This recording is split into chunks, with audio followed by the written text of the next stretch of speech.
Assalamualaikum warahmatullahi wabarakatuh. Salam Om Swastiastu, nama budaya, salam kebajikan, dan salam bela negara. Selamat siang teman-teman. Perkenalkan, nama saya Muhammad Andika Hadupradana. Saya dari kelompok 4. Kali ini kami akan mewawancarai Bapak Yuda Permana yang merupakan anggota DPRD DKI Jakarta, Dapil 10 fraksi Gerindra. Kali ini kami akan membahas tentang strategi kampanye politik yang digunakan oleh Bapak Yuda Permana pada Pilkada tahun 2024. Penasaran? Tunggu selanjutnya. Ya, jadi tentu Bapak Yuda Permana adalah sosok politikus yang memiliki latar belakang dinamis dan pergerakan yang terpusat kuat dalam poros partai Gerindra di ibu kota. Perannya tidak hanya sebatas sebagai seorang legislator, namun juga sebagai pengusaha properti yang sukses dan bahkan pernah menjabat sebagai penyiar radio di masa mudanya. Nah, di panggung politik, beliau adalah representasi yang konsisten bagi Partai Gerindra, menjabat sebagai anggota DPRD DKI Jakarta selama 2 periode berturut-turut, yaitu periode 2019 sampai 2024, lalu dilanjut dengan periode 2024 sampai 2029 nanti. Ya, Assalamualaikum warahmatullahi wabarakatuh. Salam Om Swastiastu, nama budaya, dan salam kebajikan, dan salam bela negara. Selamat sore Bapak Yuda. Selamat sore teman-teman. Sebelumnya saya ingin mengucapkan terima kasih banyak atas ketersediaan waktu dan tempat Bapak untuk kami terima wawancara ya Pak. Karena di sini kita sedang melakukan pengerjaan tugas mata kuliah komunikasi politik. Ya. Perkenalkan, nama saya Muhammad Andika Hadupradana. Di sini saya sebagai mahasiswa UPN Veteran Jakarta di program studi ilmu politik Pak. Oke. Mungkin pada kesempatan kali ini kami akan berdiskusi dan menggali lebih lanjut mengenai strategi kampanye politik Bapak yang jalankan pada pilkada sebelumnya Pak, pada 2024 kemarin. Terus terutama terkait konsistensi isu-isu yang Bapak bawakan sejak periode sebelumnya Pak. Kami berharap wawancara ini dapat memberikan pemahaman yang lebih komprehensif tentang bagaimana Bapak membangun strategi politik yang relevan dan berdampak langsung bagi masyarakat. Jadi mungkin nanti kita akan menjelaskan beberapa subtopik teman-teman. Yang pertama ada subtopik strategi kampanye politik dan komunikasi media dan framing dan agenda setting. Untuk subtopik yang pertama yang saya akan tanyakan dimulai dari strategi kampanye politik Pak. Mungkin bisa kita mulai aja untuk pertanyaan yang pertama.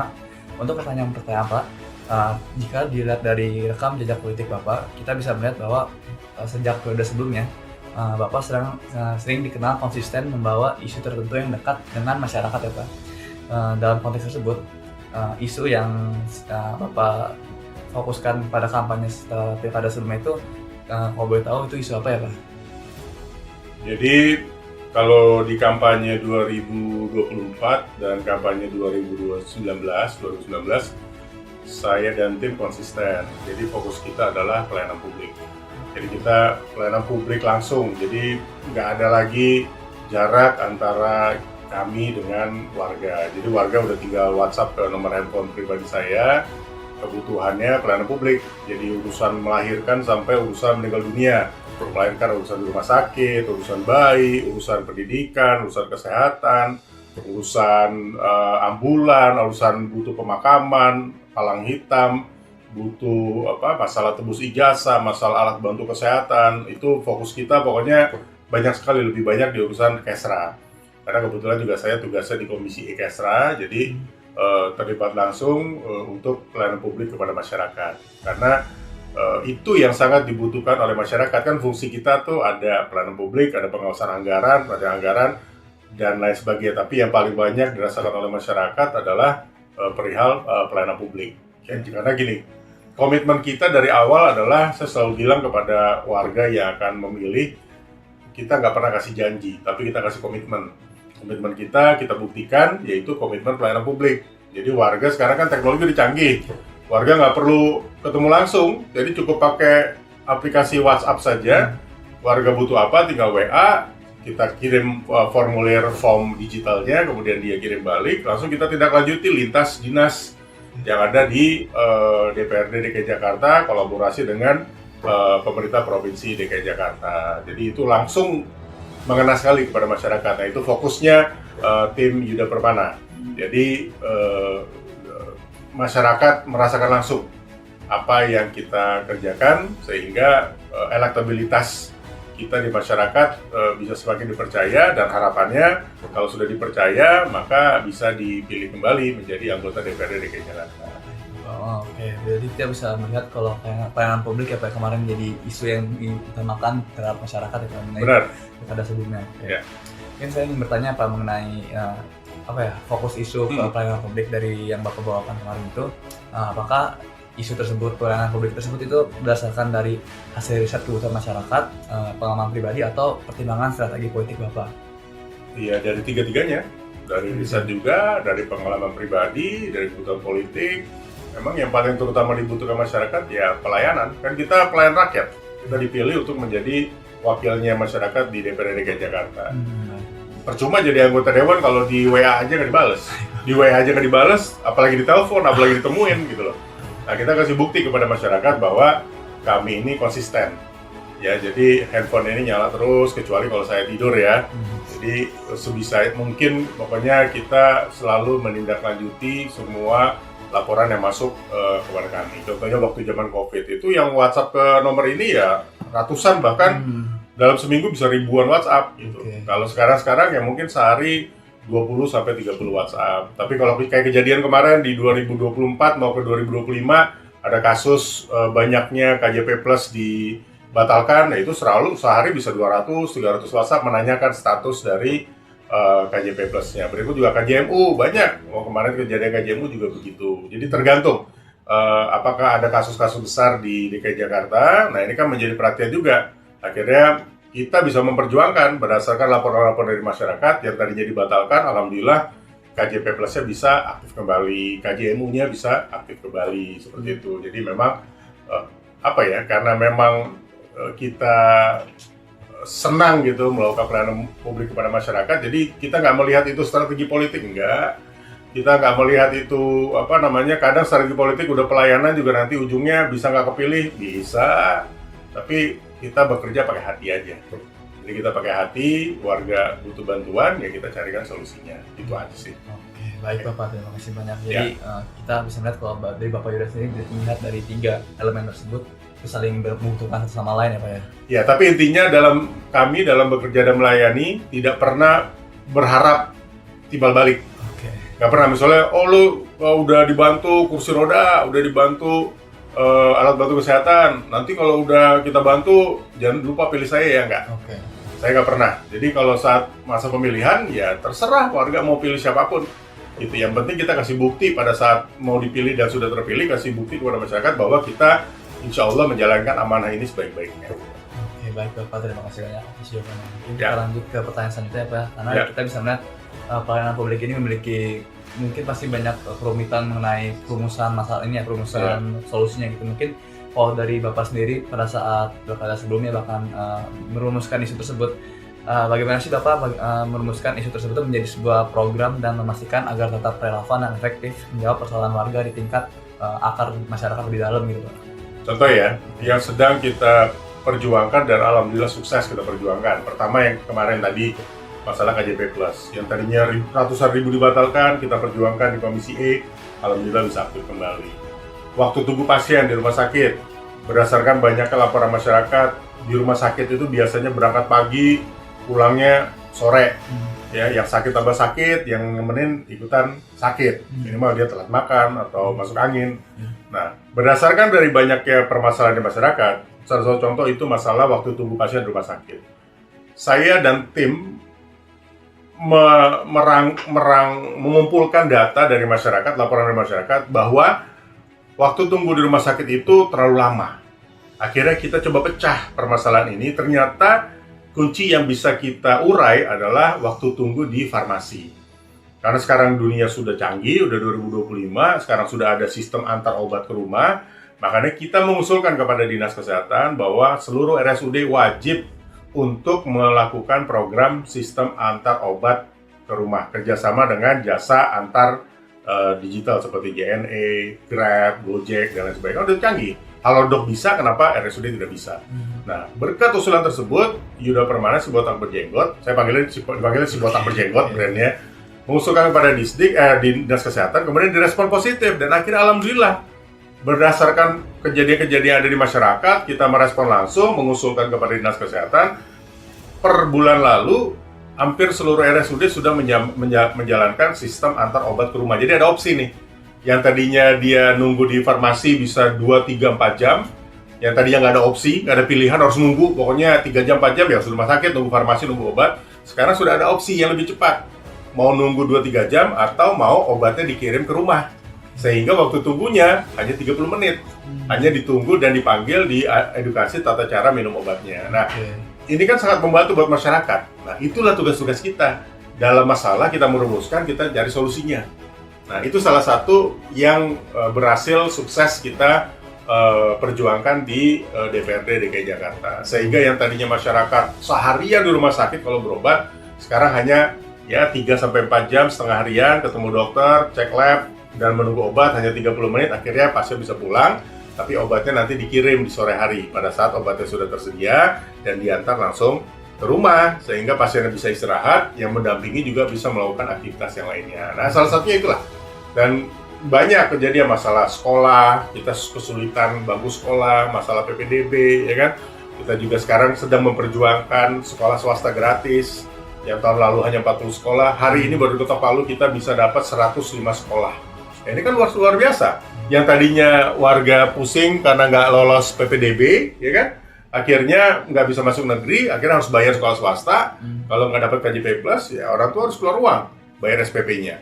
Nah, sekarang dengan perjuangan dari kami di Komisi E, ya akhirnya yang tadinya harus memberikan beban kepada orang tua, sekarang sekolah SPP dan sekolah swasta juga digratiskan.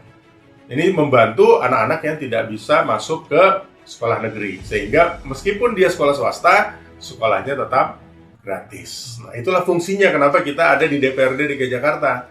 Hal-hal yang dibutuhkan oleh masyarakat kita harus perjuangkan, dan alhamdulillah direspon positif dan mendapatkan kebijakan yang positif, sehingga keputusan dorongan politik ini bisa terimplementasi langsung di masyarakat. Gitu. Baik Bapak, kita bisa melihat ya teman-teman, kalau dari problem solving dan problem search-nya juga dari Pak Yuda sendiri memiliki sistematika yang memiliki sangat inovatif dan komprehensif. Teman-teman bisa lihat dari permasalahan yang tadi emang kita bisa lihat dari yang rumah sakit itu ya Pak, yang waktu tunggu pasien. Iya, tunggu pasien yang cukup lama. Jadi Pak Yuda sendiri memiliki mencari riset lebih dalam mengenai permasalahan tersebut hingga menemukan solusi seperti yang tadi Bapak sudah bilang Pak. Dan terutama dari sekolah ini yang kita bisa melihat kalau banyak sekali ya masyarakat yang memerlukan pendidikan yang bermutu dan berkualitas, dan Pak Yuda sendiri teman-teman dan dari DPR ini mengusahakan untuk masing-masing masyarakat itu memiliki kualitas pendidikan yang bermutu ya Pak ya. Ya, dan jadi ke depannya itu mau di sekolah negeri, mau di sekolah swasta yang level 1, level 2 ya. Kalau yang udah sekolah swasta internasional ngapain kita subsidi? Gitu. Nanti sekolahnya bisa gratis. Jadi mau di negeri mau di swasta nggak diterima, sekolahnya akan tetap gratis. Oke, baik Bapak. Mungkin kalau dari subtopik dari saya, mungkin sudah banyak sudah menjawab pertanyaan-pertanyaan yang sudah lontarkan, dan sangat inovatif dan solutif juga jawaban dari Pak Yuda ini. Mungkin untuk pertanyaan subtopik selanjutnya akan dibahas oleh rekan saya, yaitu Albert. Jadi mungkin waktu dan tempatnya dipersilakan. Ya, baik, terima kasih Andika. Baik, izin Pak Yuda. Selanjutnya saya Albert akan melanjutkan pembahasan pada topik strategi komunikasi digital dan media. Ya. Dalam bagian ini kami ingin menggali lebih dalam tentang bagaimana Bapak menyesuaikan strategi komunikasi di era digital, khususnya untuk menjangkau pemilih muda seperti generasi Z, serta bagaimana peran media sosial berpengaruh terhadap citra politik Bapak di mata masyarakat. Untuk pertanyaan pertama, di era digital sekarang, strategi komunikasi politik seperti apa yang paling efektif untuk menjangkau generasi Z yang punya karakter cepat, kritis, visual, dan terhadap semua informasi? Kita harus membuat konten digital yang kreatif, inovatif, durasinya tidak terlalu lama, dan jadi diri sendiri. Yang paling susah itu kan jadi diri sendiri. Jadi apa adanya, gitu. Contohnya saya hari-hari ngurusin warga, hari-hari dari handphone ngurusin pelayanan publik, merespon masyarakat, hari-hari kalau rapat memperjuangkan aspirasi-aspirasi dari masyarakat. Itu yang kita terus sosialisasikan ke sosial media kita gitu.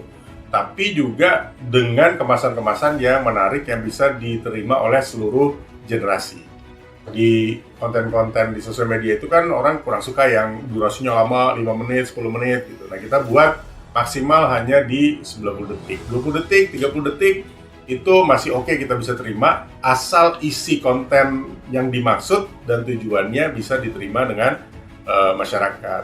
Nah, saya tipe orang yang tidak suka konten-kontennya harus dipoles, dikemas sedemikian rupa sehingga hasilnya tuh bukan diri saya sendiri gitu. Jadi saya selalu memposting sesuatu yang edukatif kepada masyarakat, kemudian memposting sesuatu yang apa saya sudah kerjakan, memposting sesuatu yang saya suka, atau memposting sesuatu yang menjadi ikon-ikon di wilayah dapil-dapil saya gitu.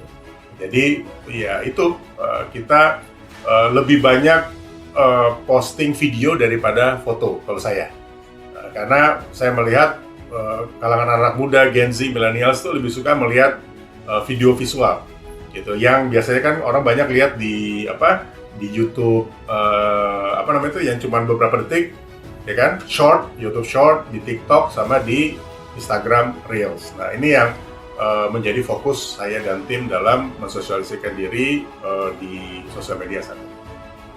Ya. Lalu menurut Bapak, apakah model komunikasi konvensional seperti debat atau kampanye formal masih relevan di kalangan anak muda? Di kalangan anak muda masih cukup relevan, karena yang menurut saya poin utamanya, kalau di sosial media itu kan hanya bicara popularitas. Elektabilitasnya tidak terlalu signifikan.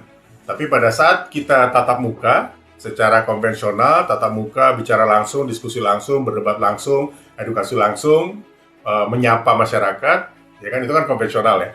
Itu lebih bisa meningkatkan elektabilitas daripada popularitas. Mungkin popularitasnya tidak sebesar yang ada di sosial media, tapi secara elektabilitas itu lebih tinggi daripada popularitas yang ada di sosial media. Karena gini, belum tentu masyarakat memilih yang populer.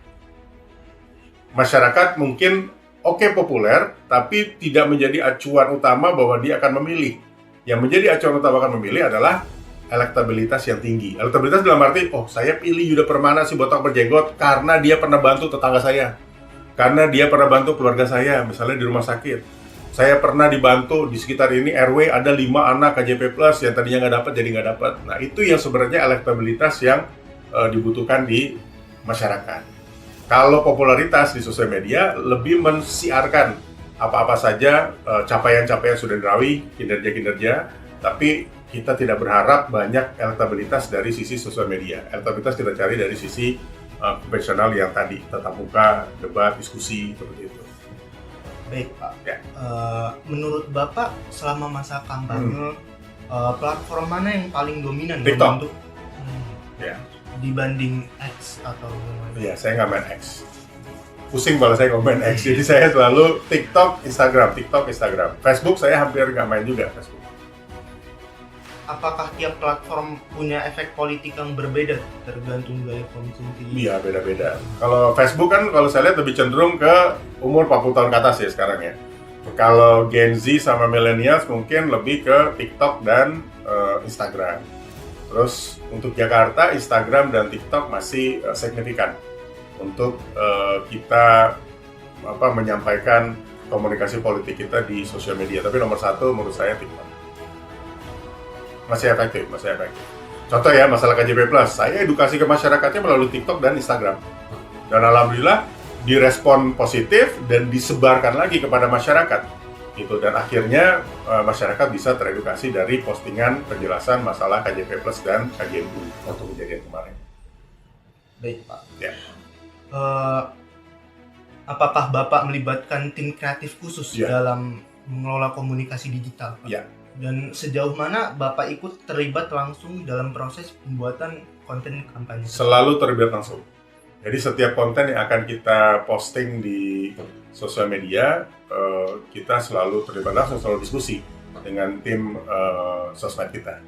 Jadi nggak pernah ada postingan yang nggak pernah kita diskusikan gitu. Selalu kita diskusikan karena setiap postingan itu kita harus lihat efek positif negatifnya. Apakah dibutuhkan atau tidak, apakah edukatif atau tidak, hal-hal seperti itu menjadi diskusi kita setiap saat mau memposting, kecuali postingan pribadi. Nah itu berbeda ya. Tapi kalau urusan edukasi, urusan masalah menjawab permasalahan masyarakat, masalah misalnya ada kasus kita harus merespon, nah itu selalu saya dan tim selalu diskusi supaya yang sudah diposting ini ada dampak positifnya di masyarakat. Lengkap sekali jawaban dari Bapak. Siap. Selanjutnya akan dilanjutkan oleh Muhammad Farhan.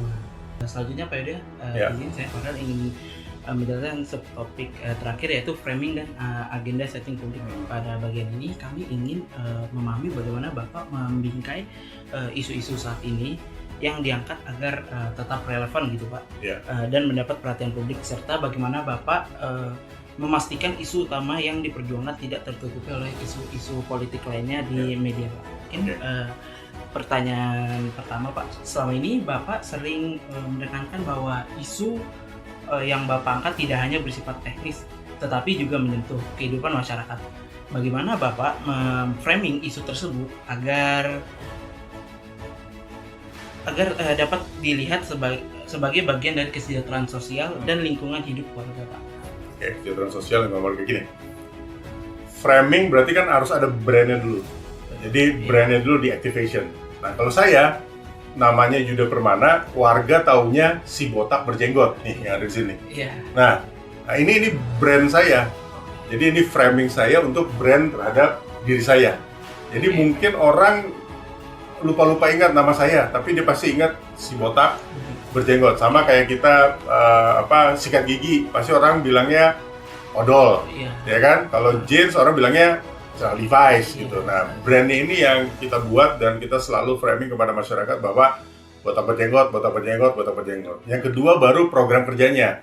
Perihal tadi pelayanan publik, masalah kesra, masalah lainnya, masalah pendidikan, masalah kesehatan. Nah, ini kita selalu case by case.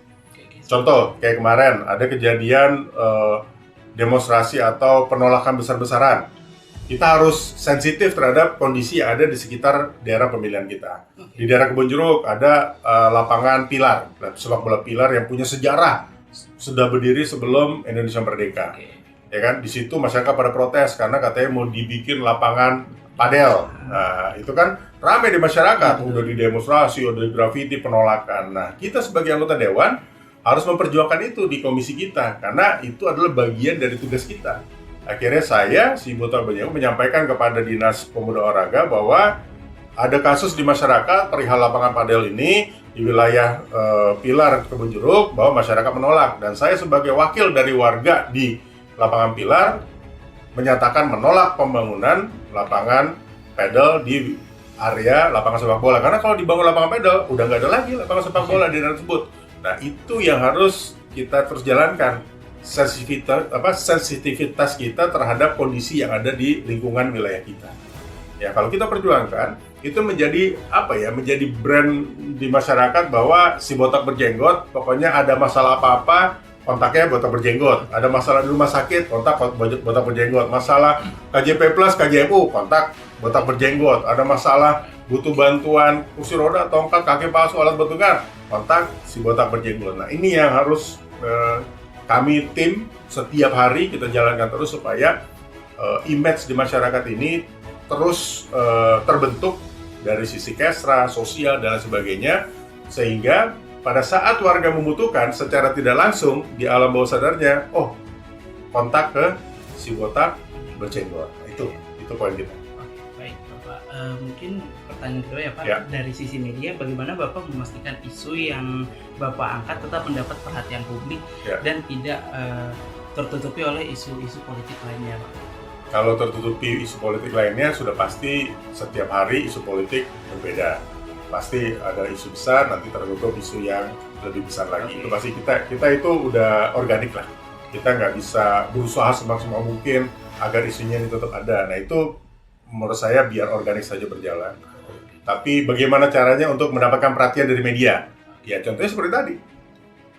Ya hal-hal yang di masyarakat sedang ramai, sedang viral, atau sedang dibutuhkan tindak lanjut dari seorang anggota DPRD, ya kita perjuangkan di komisi kita. Caranya ada mungkin dengan cara yang ngomong dengan baik-baik, ada yang dengan gebrak meja gitu loh. Ada yang dengan intonasi yang tinggi, atau ada yang dengan penekanan yang baik. Itu berbagai macam cara sesuai dengan permasalahan yang ada di masyarakat. Tapi intinya kita harus bekerja pakai hati. Nggak usah jadi anggota dewan kalau kita nggak punya hati. Kalau kita punya sense of crisis, sense of humanity, insya Allah bisa sukses jadi anggota DPRD, DPR RI, atau bahkan bisa ke eksekutif. Karena apa? Harus punya hati dulu. Kalau nggak punya hati, ngapain saya balas-balesin WhatsApp setiap hari? Karena ini bagian dari pemilih atau warga di dapil saya, atau bahkan warga yang bukan di dapil saya, gitu loh. Kalau kita udah jadi anggota dewan terus dihubungin juga susah, di WA juga susah, di telepon juga susah, apalagi ditemuin juga susah. Iya, buat apa jadi anggota dewan? Nggak ada manfaatnya buat masyarakat. Tapi dengan kita merespon ini, maka akan baik dampaknya juga ke masyarakat. Untuk di media, ya itu masalah kasus-kasusnya itu. Nanti masalah lapangan, yang kemarin lagi rame di media-media, masalah KJMU, masalah KJP+, ya kan? Terus masalah ada kekerasan dalam rumah tangga. Kemudian kemarin ada anak umur kelas 4 SD lompat dari lantai 3 meninggal dunia. Nah ini kan menjadi perhatian-perhatian di masyarakat yang harus kita sampaikan pada saat kita bertemu dengan pihak eksekutif. Jadi ada masalah, kita bukannya mencari supaya gue masuk media, nggak pernah. Jadi kita menyampaikan aja, menjadi diri kita sendiri, apa yang kita pengen perjuangkan, insya Allah dengan sendirinya media akan merespon. Bapak, ya. Jawaban yang sangat menarik. Mungkin pertanyaan terakhir, Pak. Ya. Ketika isu lain mendominasi pemberitaan, langkah apa yang Bapak ambil untuk mengembalikan fokus publik pada isu utama yang Bapak perjuangkan? Apa ya? Agak bingung saya jawabnya. Karena kalau misalnya ada isu, kalau kita kan levelnya Jakarta ya, ternyata ada isu yang level nasional menutupi Jakarta, saya rasa nggak ada langkah-langkah lain sih, ya kita organik saja. Ya, yang penting pada saat pemberitaan kita sudah naik, kemudian ditutupi oleh berita yang lain, yang penting konsisten aja. Nah, jadi konsisten. Misalnya kita udah memperjuangkan lapangan pilar, ya konsisten. Perjuangannya sampai tuntas. Setelah tuntas baru kita sampaikan ke media bahwa lapangan pilar, alhamdulillah, diketok palu, tidak jadi dibangun lapangan padel. Nah, itu yang menjadi perjuangan kita, hasilnya bahwa perjuangan kita berhasil sukses. Contoh masalah KJP+, ratusan ribu dibatalkan, akhirnya berkat perjuangan bersama di Komisi E, diketok palu, anggarannya dikembalikan, dan siswa yang tadi dibatalkan bisa mendaftar kembali di KJP+ periode berikutnya. Nah, ini bagian dari perjuangan. Yang penting kuncinya adalah konsisten, dan konsisten.